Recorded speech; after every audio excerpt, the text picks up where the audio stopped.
Hello family, मी आले पारोळ्याला। तुम्ही बघू शकता इथे ऊन किती आहे। किती आहे इथे ऊन? 40 डिग्री ऊन आहे इथे, प्लस पाणी पण नाहीये। 21 दिवसातून प्यायचं पाणी येतं। हे बघा मोटर लावली आता। एवढं ऊन आहे, बाप रे।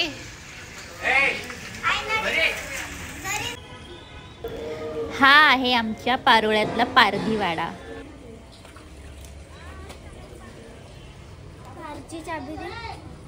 कोणाला पाहिजे? आणि हे आमचं घर आहे, खूप जुन्या काळातलं आहे। छोटंसं आहे पण खूप छान वाटतं। जुन्या आठवणी आहेत, सगळं राहायला पण छान वाटतं।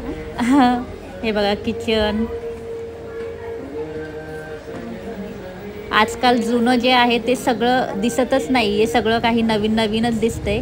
पण हे आमचं खूप जुनं घर आहे, ते अजून आहे तसंच आहे, त्याच्यामुळे आम्हाला तिथे राहायला पण आवडतं। खूप छान घर आहे।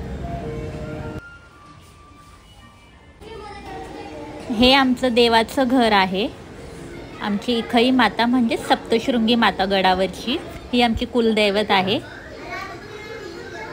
याच्यामध्ये आमचे देवाचे पात्र घडवलेले आहेत, ते वर तरांगेत ठेवलेत। ही आमची सप्तशृंगी माता, ही खोडियार माता। हे छोटंसं आमचं देवाचं घर। आंघोळ करायला नाटक करतोय, बाहेरच आंघोळ करतोय आणि खूप थंडी वाजते याला।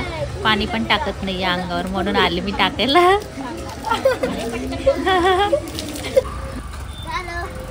श्रीला वाटतंय मम्मा येऊन पटकन पाणी टाकेल, म्हणून तोच बसलाय एकटा, आंघोळ करतोय।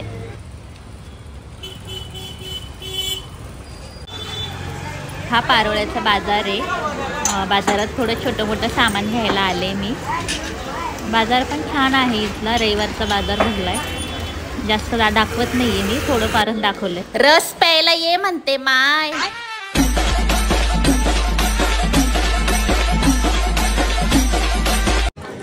ही आमची देवाची पूजा असते, खूप मोठी पूजा असते। जेवण असतं आणि जेवणाच्या आदल्या रात्री इथे चपात्या वगैरे ठोकतात। सर्व आमचे जे पारधी समाज आहे ना, ते सगळ्या बायका येऊन इथे चुला मांडून इथे चपात्या वगैरे करतात। हे बघा ठोकी रोट्या म्हणतात याला। खूप छान असतं सगळे जण जमून। हे बघा किती चुले मांडले तिथे, हे बघा कशी करतायत। देवाची पूजा असली का सगळेजण जमा होतात आणि अशा प्रकारे रोट्या करतात। खूप छान मजा येते, खूप छान वाटतं हे सगळं बघायला। आजकाल हे सगळं बघायला भेटत नाही, पण गावाकडे जे सगळ्यात जुन्या आठवणी गावाकडेच बघायला भेटतात। बघितलं किती चुले मांडले। रात्रभर जागून या रोट्या बनवल्या जातात, 4 वाजेपर्यंत सकाळी। तिकडे आमचे भगत घुमतायत।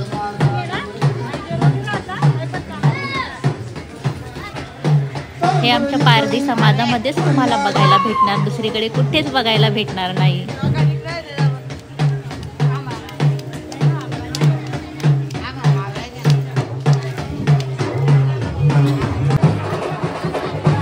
हे आता दुसऱ्या दिवशी धनी काढला जातो। यामध्ये सगळे भगत, जेवढे पण भगत असतात ते घुमतात, त्यांची पूजा केली जाते। डांग वाजून हे बघा भगत लागले घुमायला। जेव्हा डांग वाजते तेव्हा हे भगत घुमतात इथे। या पूजेमध्ये भगतांचा मान मोठा असतो, खूप लांबून गावावर लांब गावावरून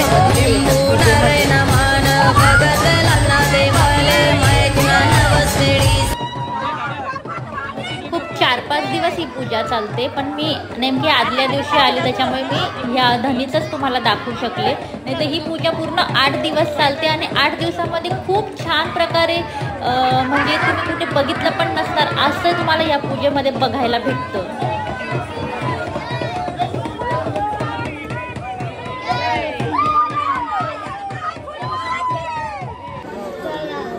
ही आता पूजा झाल्यानंतर जेवायला पंगत बसली आहे। जे काल रात्री रोट्या ठोकल्यात ना, त्याची ही पंगत आहे। डाळ रोटी म्हणतात याला। पूजेमध्ये ही डाळ रोटीच खाल्ली जाते। खूप छान असतं हे खायला। तुम्ही घरी बनवलं ना तर घरचा स्वाद तुम्हाला येणारच नाही, जेवढा हा पूजेमध्ये खाल्लेल्याचा स्वाद येतो। हे असं मातीचं वाडगं असतं, त्याच्यामध्ये जेवायला देतात। हे बघा कालच्या रोट्या ठोकलेल्या, मस्त त्याचा काला करायचा.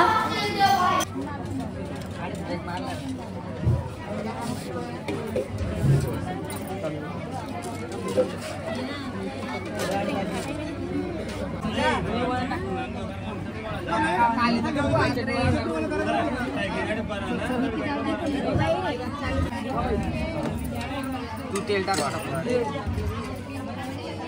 वरणपोळी जाऊ रे. तुपाची धार यम्मी आणि सोबत मिरची. आता पूजा होऊन आम्ही शिरपूरला यायला निघालोय. शिरपूरची ही तापी नदी आहे. ही वर्षाचे 12ही महिने ही नदी अशीच भरलेली असते, कधीच याच्यातलं पाणी आटत नाही. तर आजचा हा माझा ब्लॉग तुम्हाला कसा वाटला कमेंट करून नक्की सांगा. बाय.